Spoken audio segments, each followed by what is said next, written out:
Thank you to San Telmo Museum, to the Town Hall, and thank you all for being here. Um, we could say that we are gathered to celebrate the festival I would have been celebrating if I was in India, which is the festival of diversity, the festival of color. We call it Holi. So happy Holi to all of you. And for me, in this period where it's made to look like a little virus, tiny little virus, is taking over the world, it is good to remember that the earth is full of diverse species, diverse microbes. She is Mother Earth, that women have been the original healers and knowers of health. And in fact, all my work on ecofeminism showed me that the panic when the patriarchal power was rising in Europe, the panic led to the witch hunts, and a lot of the women who were burnt at the stakes were actually health experts. And if that was the tradition of healing, A, we wouldn't be having new superviruses, and two, we wouldn't have panicked. So both the fear and the panic and the creation of new diseases is very much a result of the way this beautiful planet, which is living, that's why it's been called Gaia, which is the name of the Greek goddess of the earth. She is self-organized, and it was a NASA scientist who realized that the earth maintains her climate, her temperature, and creates the conditions for life to evolve. 200,000 years ago, she created the condition for our species to evolve. 4 billion years ago, she created the conditions for the first life to evolve on this earth. And a lot of work is being done on how to get away to Mars. These days, I want to share with you some quotations. It's quite interesting that brilliant people are saying there are only two options before humanity: either extinction or escape to other planets. And the ecofeminist option is a third option: neither extinction nor escape. We stay here on this earth and protect her. That is the work we've done. That's the work that we are called to do. And that's the revolutionary work of our times. We know the earth is living. And all ancient cultures recognized Mother Earth. Recently, there had been fires across Australia. And I was reading a few books on how the Australian Aboriginal people, who have been called Bushmen, were actually farmers and gardeners.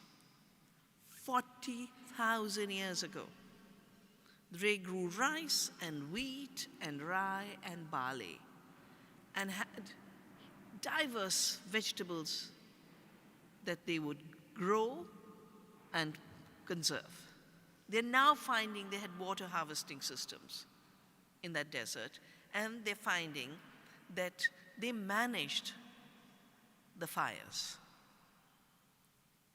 But I came across this very beautiful poem from an Australian Aboriginal person on Mother Earth. I belong to the land.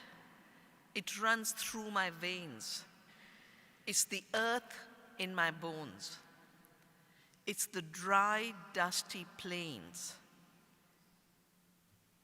It's the whispering wind.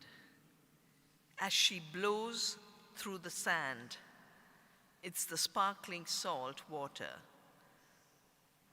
that trickles through my hands. It's the feeling I get when I return to my place. It's deep down inside me. It's my Mother Earth space. So there is no separation between the earth and us. And the earth is not dead inert matter to be exploited. This conversion of the earth from Mother Earth, from Terra Madre, from Madre Tierra, to dead raw material is really the construction of a very few centuries. A few centuries of capitalist patriarchy that first began as colonialism, morphed into fossil fuel industrialism when coal was found, and then later, a century ago, oil was found. This process has allowed the illusion to grow that the earth has no creative power. And along with the earth and nature, women are defined into a passive, inert nature. And their only function is as reproductive machines. No other function. I have called this the colonization of nature, of women, and it is very, very rapidly becoming the colonization of the future. That's why it's not an accident, it's the young people who are standing up with Fridays of the Future. And those of you who are here from Fridays of the Future, I want to say the decolonization of nature, the decolonization of women, of indigenous cultures, of working people, and the decolonization of the future is our common work in our times, through diversity. We are different generations, we are different cultures, we are different genders, but we don't have to be arranged in the false hierarchies that capitalist patriarchy created. First, it created an ecological apartheid. The word apartheid is the Boer word for separation. And it was the basis of the South African system from the period in the 40s to when the anti-apartheid movement succeeded. And Mandela was freed and then became president. Before that, interestingly, in 1906, Gandhi, who was practicing as a lawyer in South Africa, had to do his first non-cooperation movement. His name for non-cooperation and civil disobedience was Satyagraha. Satya is truth, Agrah is the force. And the reason he was compelled to do this with the Indian community was in 1906, the British, who by then had taken over large provinces of South Africa from the Boers, they declared that Indians had to register on race, carry their badges with them all the time, be inspected any time. Children of 8 years old had to carry these race badges. And Gandhi and the Indian community said, we are one citizenry. We are equal human beings. We will not be divided by race. And in effect, ecofeminists are saying we will not accept the false construction that we are separate from nature. We will not accept the false construction that some privileged, powerful men are superior to nature, the masters, owners, conquerors, and they're superior to those who they have defined into nature in inertness. We define ourselves with nature in creativity. But the passivity that has been imposed on nature and on women as the second sex, the passivity that has been imposed on indigenous people, was done really to establish an empire. In fact, it's interesting that one of the physicists we study in school for the Boyle's law, which is about how when you compress air, when you increase the pressure, the volume decreases. Very simple fact, everyone should know about it. And it's not till I was writing my book, Staying Alive, I realized that Boyle wasn't just someone who wrote this law of how air behaves. Boyle was a director of the first corporation created to colonize India, called the East India Company. It was created in 1600, he was a director. But he wasn't just a director of the East India Company, he was also a governor of a company called the New England Company, which took over all of New England. And he was the governor of the Society for the Propagation of the Gospel. These days we are made to believe there was religion of the church and then science came up out of the blue and basically defeated the rule of the church. If you look into history, you find that a patriarchal science, which is no more science, because a living earth can only be known through participatory processes. And it was a person called Bacon who was, he was called the father of modern science. We should basically call him the father of patriarchal science in the service of capital. He actually wrote a book called The Masculine Birth of Time. He defined knowledge before him as effeminate. And this was ecological knowledge. This was the kind of knowledge for which millions of women were burned on the stakes as witches. And then the Royal Society was created. And the objects of the Royal Society was to raise a masculine philosophy whereby the mind of man may be ennobled with the knowledge of solid truths, as if we have liquid truths, or we have no truths. And they went on to say the aim, masculine aim of science, of that particular science, the science of conquest, the science of domination, was to know the ways of captivating nature, not knowing nature, but making her a prisoner and making her subserve our purposes, thereby achieving the empire of man over nature. Boyle became the first director of the Royal Society, and he said the idea that the earth is living and is held sacred by the indigenous people of North America 90% of whom were exterminated in colonization. 90% people of the Americas were killed during colonization.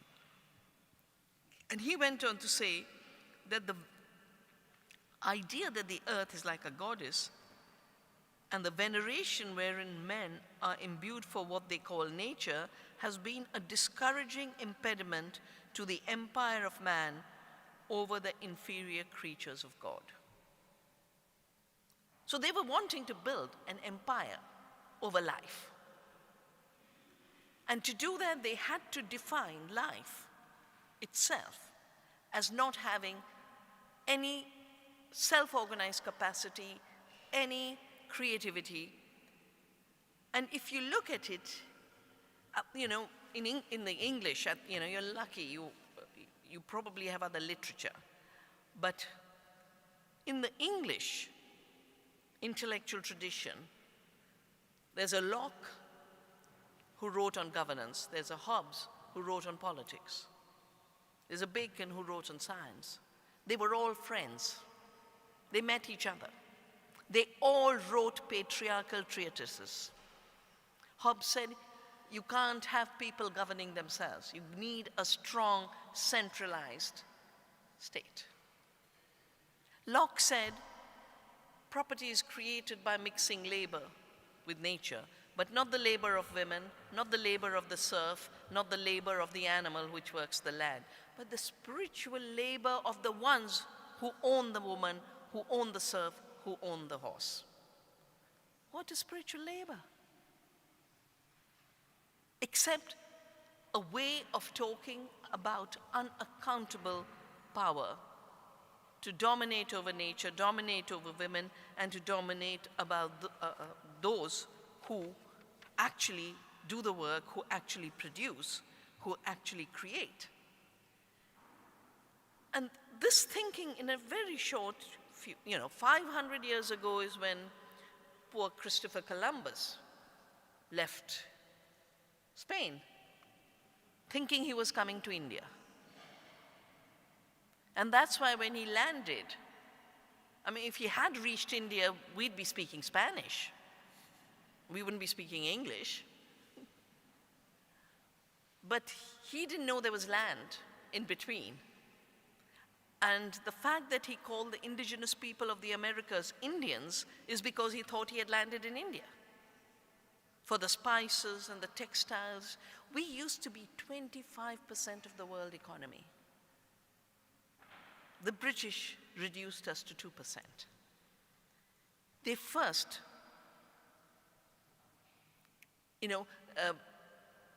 I found out, I started to work on seed and started to work on the issue of patenting seed, which is why I created Navdanya. I said, I didn't accept the fact that seed is invented. I didn't accept the fact that seed is a machine.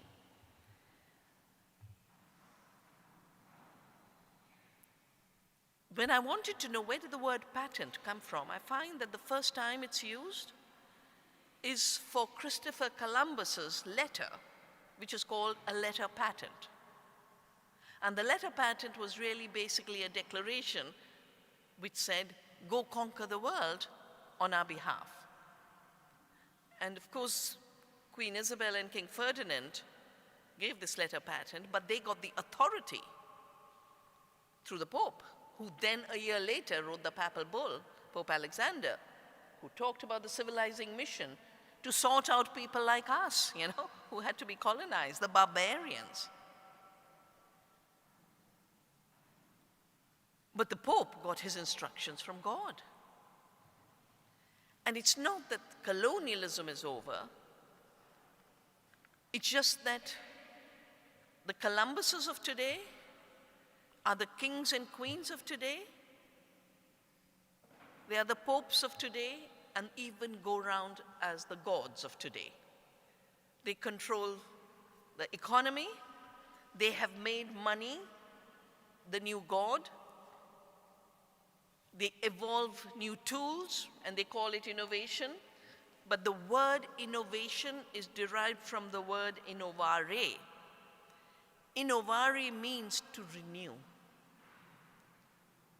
The seed renews, it's innovating all the time. Women, through the work they do, are not just engaged in biological reproduction, but in social reproduction. There would be no society without women's contributions. And it's precisely when colonization tore people off the land, and then fossil fuel industrialism started to destroy local economies. They captured Africans to be slaves on the cotton plantations. They took away the land of the indigenous people. In India, they created a slavery around indigo and cotton. All of this violence that was built in the Cotton Empire, which is what the British Empire was, all of that violence required subjugation of nature, subjugation of other places, other people, the taking over of land, and of course the subjugation of women.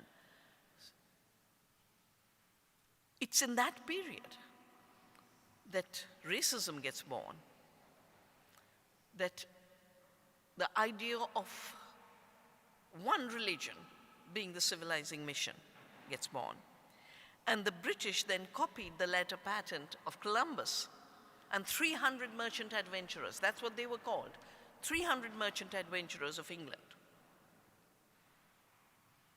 were given the right by Queen Elizabeth to go conquer lands. And that's how we were ruled by the British. And that's how today this colonization process is continuing. Let me just share with you some data from my latest book. It's called Oneness versus the 1%. And I know it is supposed to be coming out in a Spanish edition anytime. But when I wrote it, in 2010, there were 388 billionaires who controlled as much wealth as half of humanity. This number reduced to 177 in 2011, to 159 in 2012, to 92 in 2013, to 80 in 2014, to 62 in 2016, and it shriveled to 8 in 2017, and in 2018, the data was 5. When I was doing this book, I wanted to figure out how is it that a company called Bayer could buy a company called Monsanto. When we looked at the details, Bayer and Monsanto were owned by the investment banks, which have been created over the last 20 years of neoliberalism and globalization. They didn't exist before that, the BlackRocks and the Vanguards. And they owed the biggest shares in all corporations of the world, all corporations. So in a way, all of this buying out of corporations and all is really like musical chairs, but it's musical chairs on the deck of a sinking Titanic. The world has been pushed to the edge for this limitless greed and the sense of limitless power. We are, as is often said, in the midst of the 6th mass extinction. Every day, 200 species are being pushed to extinction. Extinction rates are 1,000 times higher than the normal rate. And let me just share with you some quotes, whether it's a Living Planet report 2 years ago said, since 1970, when industrial agriculture and chemical spread, we have wiped out 60% of the animals on the planet, and freshwater species have declined by 83%. Since 1960, the global ecological footprint has increased 190%. All data is now showing we are in the midst of an insectageddon. More than 90% of the insect species have gone, including the bees and the butterflies. And that's why I have helped launch a new campaign, a new referendum on Save the Bees and the Farmers. And I hope you'll go to the website and sign this referendum so that there's policy shifts made in Europe to get rid of these chemicals. Where did these chemicals come from? A century ago, the fossil fuels, controlled then by one company in the world called Standard Oil, owned by Rockefeller, joined hands with IG Farben, the cartel that made chemicals in Hitler's Germany. And the main purpose of making chemicals at that time by the Bayers and the BASFs was to kill people in concentration camps. That's what the chemicals were invented for. To make explosives by burning fossil fuels at high temperature to fix atmospheric nitrogen. Today, these chemicals are the agrichemicals that are killing the bees. They're poisoning people. 200,000 people are dying of pesticide poisoning every day, every year. And this is from the United Nations Rapporteur on Food. The poisoning is not just poisoning the other species and pushing them to extinction. It is the main reason behind the explosion of chronic diseases. When I was a child, I knew only one lady who had cancer, and she survived. She lived till 90. Now you talk to any family, in their immediate family, there'll be cancer. 1 in 6 people every 6th death is being caused by cancer. 10 million every year. But let me run through the figures of the annual costs of chronic diseases, most of which are related to the chemicals in the environment. Most chemicals are in the environment for growing food, under the false assumption it produces more food, and for processing food. Cancer is 2.5 trillion annually. Diabetes is 2.5 trillion. Endocrine disruption, 549 billion. Antibiotic resistance marker infections, most antibiotics are used in factory farms, 1 trillion. Infertility, 3.6 billion. Obesity, 1.2 trillion. Birth defects, 22.9 billion. Neurological disorders, neurodegenerative diseases, 2.4 trillion. Autism, 171 billion. The figures are huge, but the number of people dying, 10 million. For cancer, 1.6 million every year for diabetes. But all of this deadly impact of the way we produce food is being totally ignored. And then comes a little virus, and all the attention of the whole world is turned to it. I'd like you to think in terms of proportionality. So how many people have got the coronavirus? 111,000? 111,000 have been infected, and about 3,800 have died. But did they die of the corona? No, the figures are so clear that the corona is only 1% mortality. Most people die because of diseases that are actually related to the chemicals and the cancer, to air pollution. Air pollution is leading to 7 million deaths every year. So if there is an infection, the mortality increases to 13% if you already have cardiovascular diseases, and all the research has shown so much of that is related to the diet, to the trans fats. Diabetes, it increases to And if you have chronic respiratory problems related to air pollution, it's 8%. And if you have cancer, it's 6%. So I've been seeing even from India, so-and-so died. But they died of complication of diabetes. There used to be a lot of talk of another virus a few years ago. Everyone was looking at HIV/AIDS. What does AIDS stand for?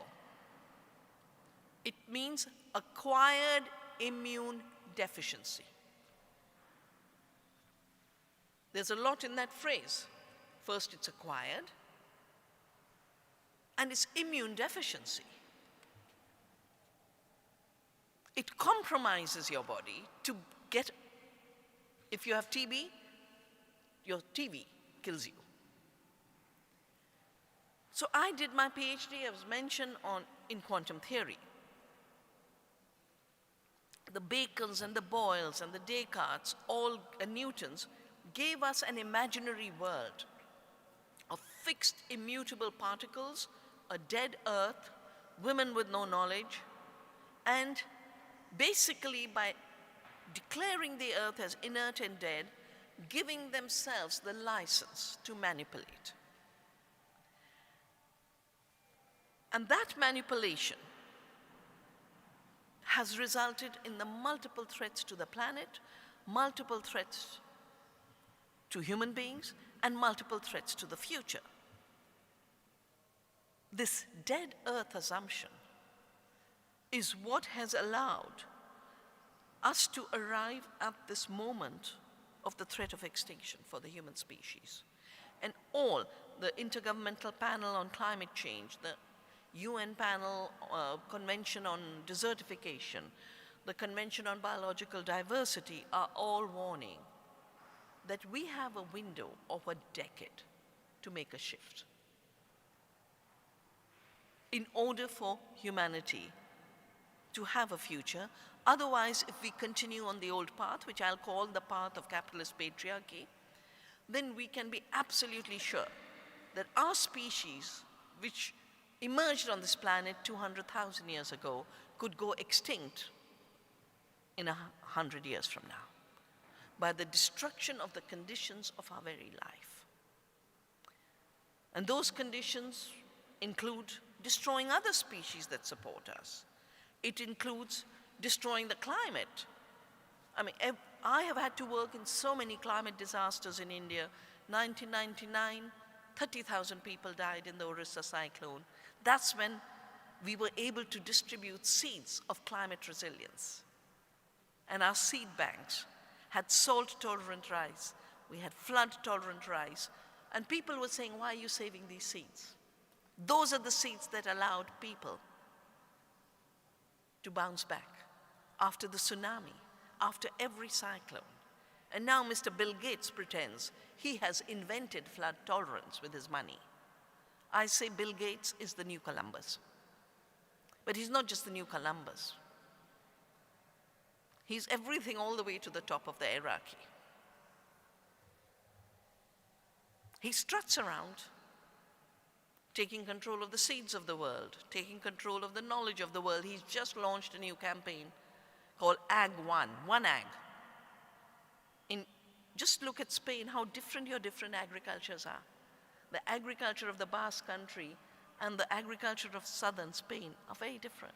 In India, the agriculture of Rajasthan, of coastal Orissa, of the Western Ghats, of the Deccan, the Himalaya, they are absolutely distinctive. Different species grow, the soils are different, the climate is different. How can you have one recipe for the whole world?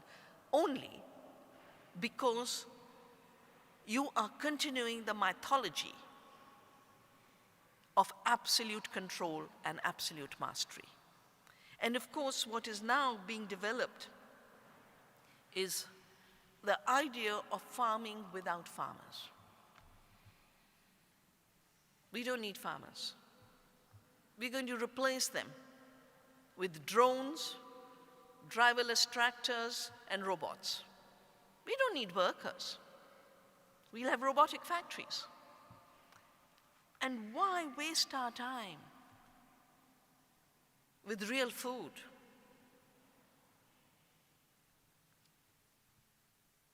It's not a waste of time, the real food, because the biodiversity in the soil, the biodiversity in our fields, and the biodiversity in our gut is one continuum.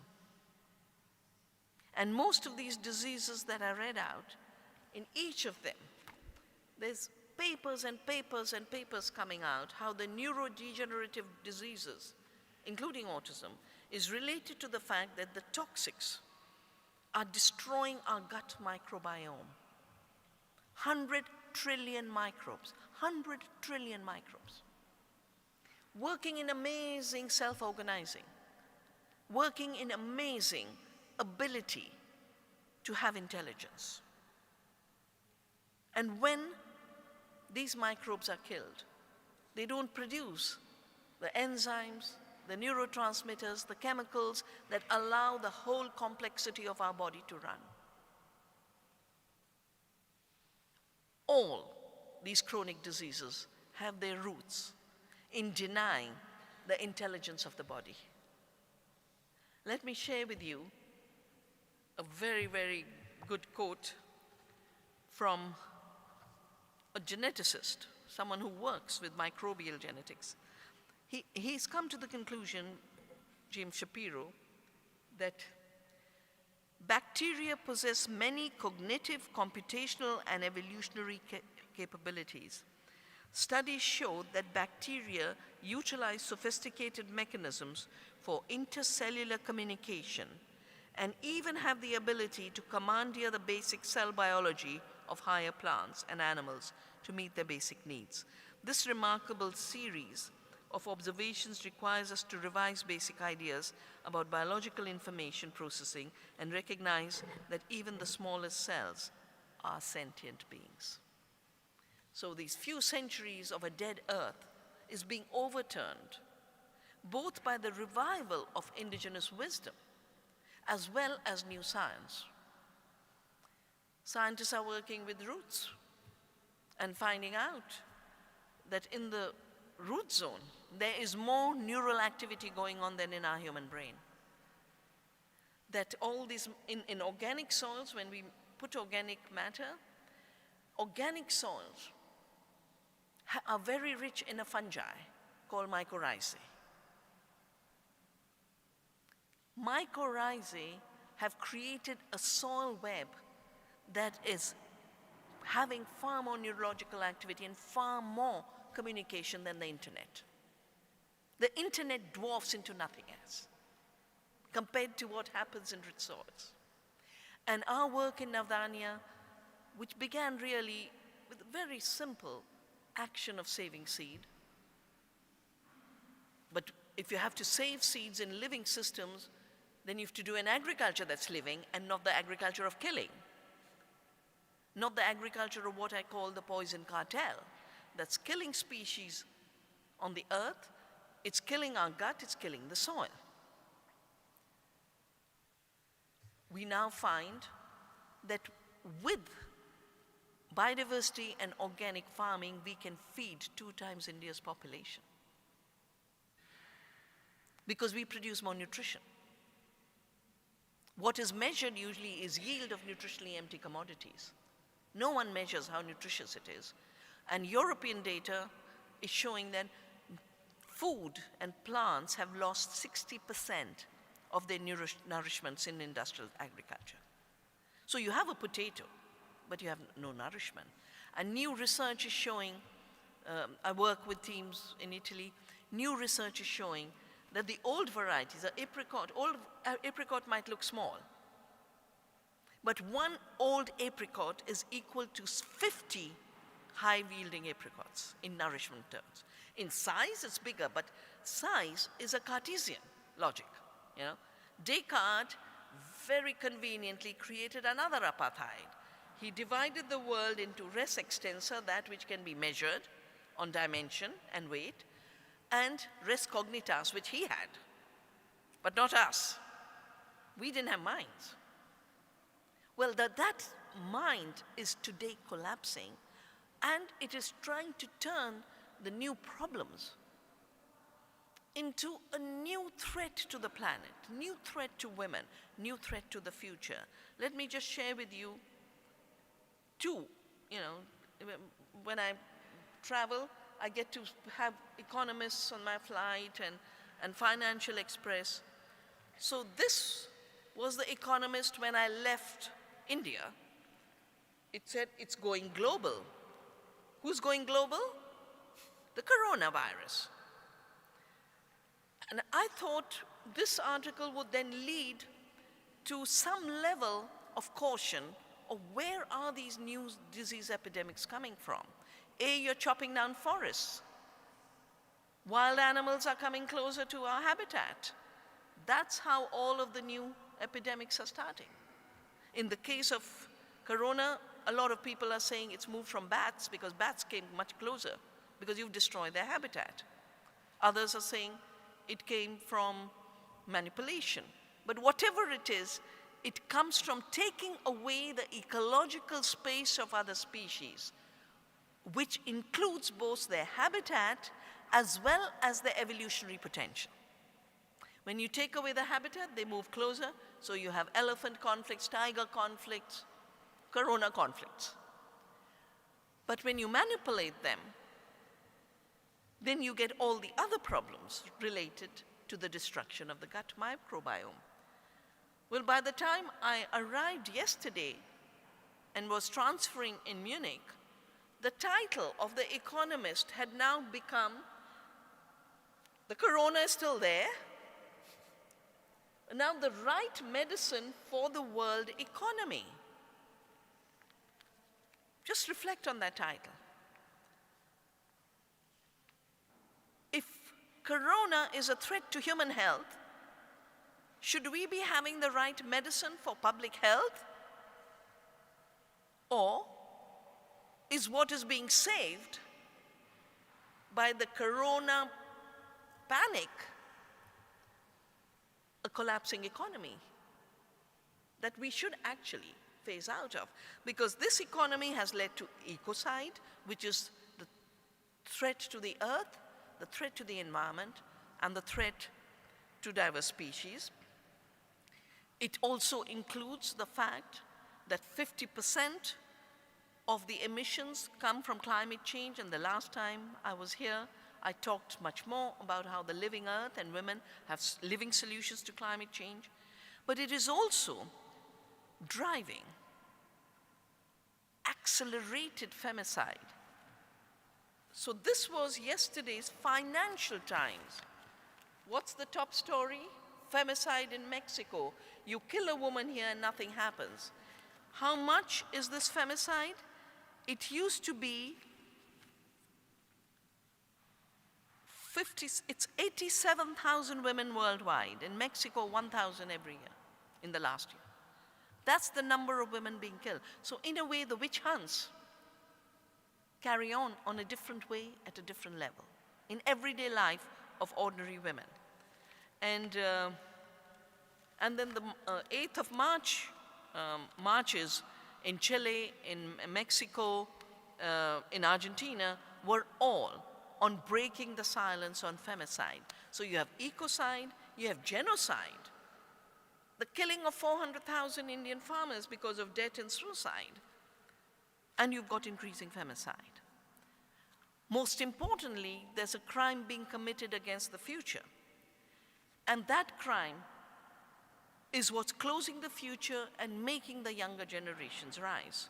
How does ecofeminism decolonize this violent process of a war against life itself, and a war against women, and a war against the future?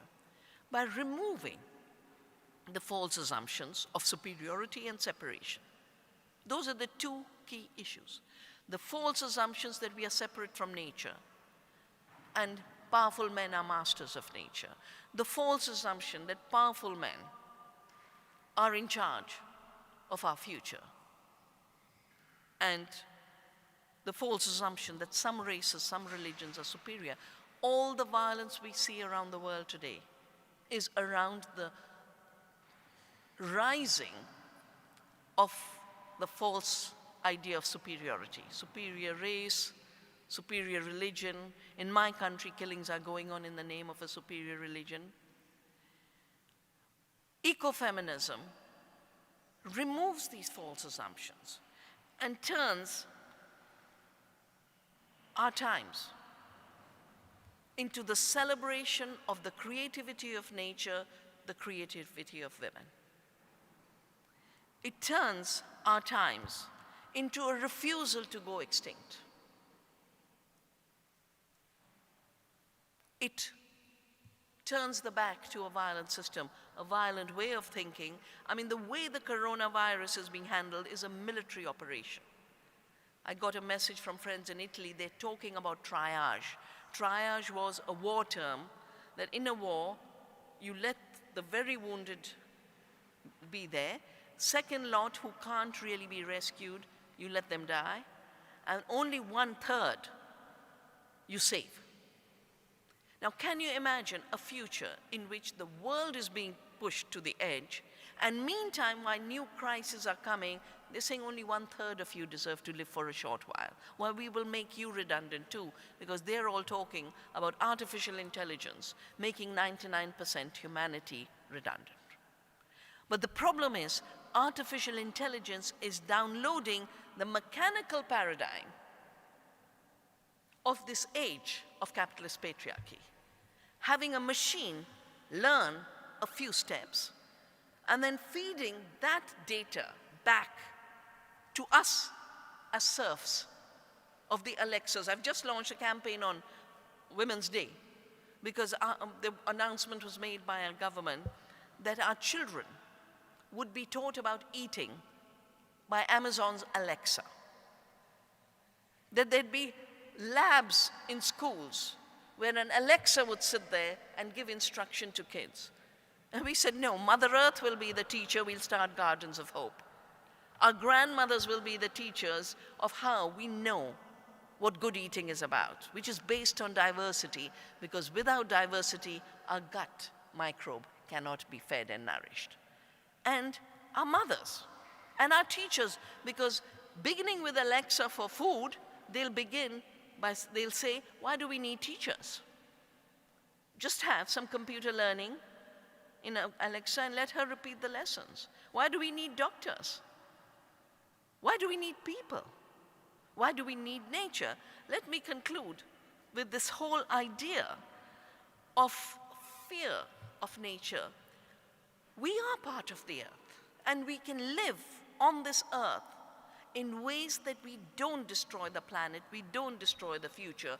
Every child, every woman, every indigenous person has a promise for the future. So there is a whole new, the hotel where Inigo has put me, below me is Burger King, on my left is McDonald's. And I thought that was bad enough. But they are now moving to a fake burger. It's called Impossible Burger. Made of GMO soya, and then they do genetically engineered blood so that it looks like meat, except that it's made in a lab. And somehow lab blood stops being blood, but it makes it look like meat. And this is what the person, Mr. Pat Brown, says about the Impossible Burger. Just like they want Alexa to teach our children what's eating right, Mr. Pat Brown says, if there's one thing we know, it's that when an ancient, unimprovable technology, he's talking about food. He's talking about food, real food, as unimprovable technology, because why would I stop eating my grandmother's dishes? Yeah? So good eating is unimprovable technology, and he said counters a better technology that is continuously improvable. It's just a matter of time before the game is over, and I see a $3 trillion opportunity in this fake burger. I have another friend who wrote a piece saying, oh, no, no, no, humans are the problem. And eating is a problem. Even though in growing food and in eating, if we do it right as we do in Navdanya, and the Earth University is a place where you learn how to do it, and there's some flyers at the back on the Earth University, agriculture means the culture of care, the culture of love. Good agriculture is care for the land. Chemical agriculture was war against the land. And we are connected to the earth and to other species through the circulation of nutrition and food. That's why in my culture we say everything is food. The earthworm, the mycorrhizae, the plants, the animals, we are all connected in a food system. And the circulation of chemical-free, GMO-free, healthy, safe food is basically the circulation of life. The food web is the web of life. And while Mr. Pat Brown talks about a $3 trillion opportunity, others are talking, oh, we must stop eating food. Humans are the problem. Our bodies are a problem. Our eating is a problem. But the unique period of destruction of the earth through 100 years of chemicals, 300 years of fossil fuels, 500 years of colonialism is a mistake. It's not the way we are as human beings. And ecofeminism, by realizing that we are connected to the earth through our life and our living systems, through our intelligence, because the earth is intelligent and we are intelligent. It's just that capitalist patriarchy's mind was too narrow to understand these rich intelligences of ecological intelligence, of cooperative intelligence, of living intelligence, of compassionate intelligence, of the intelligence of caring. Those are all intelligences, because intelligence means to be able to make choice. And we are making choices for life. Capitalist patriarchy has made a choice for death. It is now time to say, together we will sow the seeds of a future. And no panic, no threat, no fear will be stronger than our will, our creativity, and our knowledge. Thank you.